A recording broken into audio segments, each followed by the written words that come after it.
오늘의 큐티 말씀은 요한일서 4장 11절부터 21절입니다. 제목, 하나님을 제대로 만나는 법. 먼저 앞뒤 문맥을 살펴보겠습니다. 요한은 초대교회 안에 존재하는 영지주의자들을 염두에 두고 요한일서를 기록하고 있습니다. 영지주의자들은 영은 거룩하지만 육은 천한 것으로 여기기 때문에 육체로 오신 예수님을 환영이라고 보고 십자가의 죽으심과 부활을 인정하지 않았습니다. 요한은 이렇게 예수님의 성육신을 부정하는 자들을 향하여 거짓 선지자, 적 그리스도라고 단정짓습니다. 그러나 진리의 영을 소유하고 있는 하나님의 자녀들은 예수님께서 가르쳐주신 사랑을 직접 몸으로 실천하는 자들입니다. 하나님께서 우리를 사랑하시는데 요한은 하나님은 사랑이시라고 표현했습니다. 하나님의 사랑의 정점은 바로 그의 외아들 예수 그리스도를 우리 죄를 속량하시기 위해 화목제물로 내어주셨다는 것입니다. 그러면서 요한은 이렇게 하나님께서 직접 사랑을 보이셨으니 우리도 서로 사랑하는 것이 마땅하고 또한 하나님과 교제를 이어갈 수 있다고 보았습니다. 요한일서 4장 후반부에 들어오면 요한은 지금까지 하나님을 본 사람은 아무도 없다고 합니다.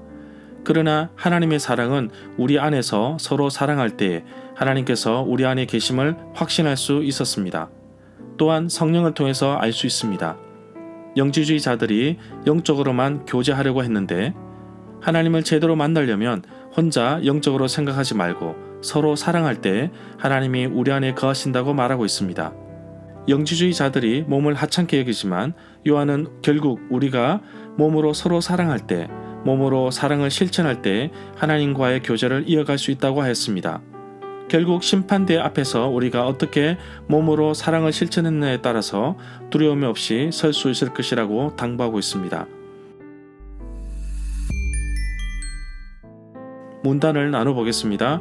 11절부터 16절은 서로 사랑하면 하나님이 우리 안에 거하신다.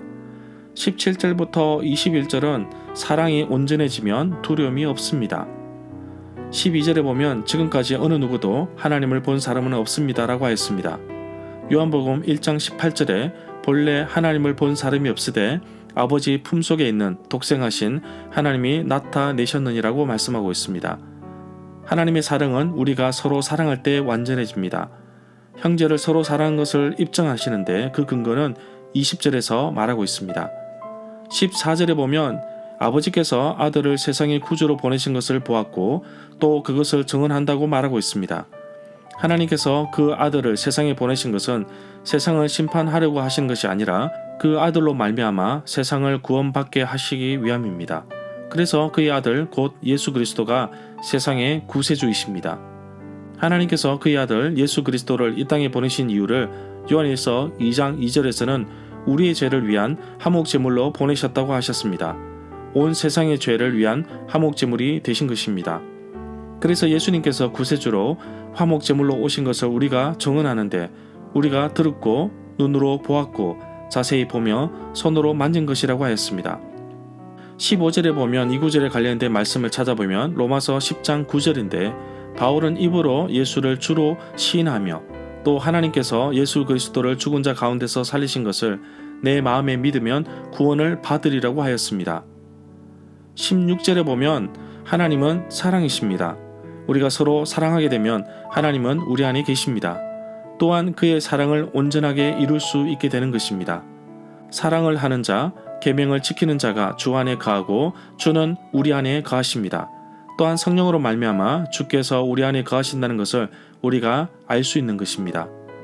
18절에 보면 하나님의 사랑이 우리 안에서 완성되고 서로 간에 그 사랑의 효과가 나타난다면 마지막 심판 때에 우리는 두려움이 없을 것입니다. 사랑이 온전할 때입니다. 두려움을 갖는다는 의미는 사랑이 온전하지 못하다는 증거로 볼 수 있습니다.